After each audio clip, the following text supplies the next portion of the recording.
Voilà, le titre de la chronique, c'est Mel méconnue, mais alors en l'occurrence, la Villa Cavrois, on en parle quand même régulièrement, je le disais.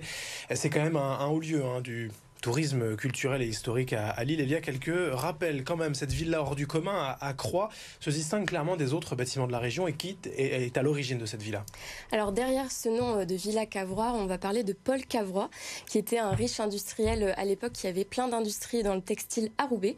Et dans les années 20, il va rencontrer Robert Mallet Stevens, qui du coup, au Salon des Arts Décoratifs, va lui proposer de faire sa Villa Cavrois. Donc du coup, dans les années 1920, il va pouvoir réaliser cette villa. Qu'est-ce qu'elle a de particulier quand même, cette maison? Pourquoi on en parle?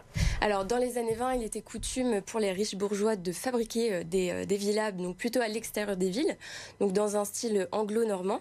Et du coup, l'architecte Robert Mallet Stevens va cofonder avec d'autres artistes, dont Le Corbusier, l'UAM, donc l'Union des artistes modernes, qui prônent vraiment la fonction, la structure dans l'architecture. Donc, clairement, ils veulent en finir avec le classicisme et du coup, ils vont imposer des lignes géométriques et vraiment très droites, plus modernes. Combien de temps vont durer les travaux à l'époque, dans les années 20? Alors les travaux vont durer environ 3 ans, entre 1929 et 1932. Donc la villa va être considérée comme un chef-d'œuvre de l'architecture moderne. Mallet Stevens va vraiment avoir un libre choix pour choisir du coup les matériaux, aussi bien à l'extérieur de la villa qu'à l'intérieur. Et vraiment, dans chaque pièce, c'est un nouveau décor de film. À chaque fois qu'on rentre, on a vraiment cet univers grâce aux matériaux qui sont à chaque fois différents.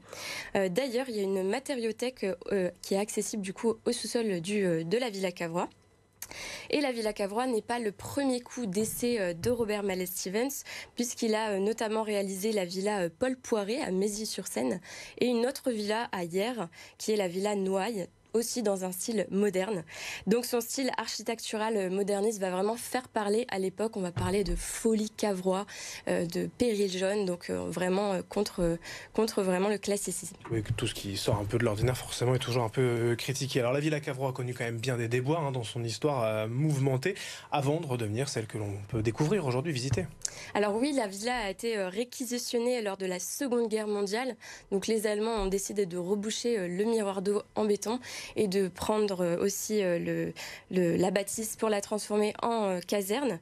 Et du coup, la villa va être achetée en 1988 par un promoteur immobilier qui décide clairement de tout raser et de construire des lotissements, des nouveaux lotissements. Heureusement, la ville va refuser et la villa va être laissée à l'abandon pendant plusieurs années. Alors c'est grâce du coup à l'État qui va racheter la villa en 2001 et qui va décider de faire des travaux de restauration de la villa. Donc il y a vraiment un grand plan qui va se mettre en place du coup à Croix, donc grâce à la DRAC et du coup au Centre des monuments historiques et nationaux, afin de retrouver la villa Cavrois dans son origine. Alors ça va durer très longtemps, 13 ans, et ça va coûter très cher, 23 millions d'euros.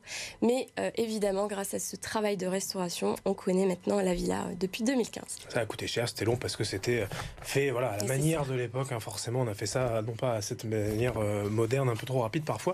Bref, la Villa Cavrois à découvrir sur place à Croix. Vous pouvez aller la visiter. Vous pouvez aussi découvrir son histoire en BD avec ce numéro 12 de l'île mystérieuse de la boucle du dessin. Merci Elia, à bientôt.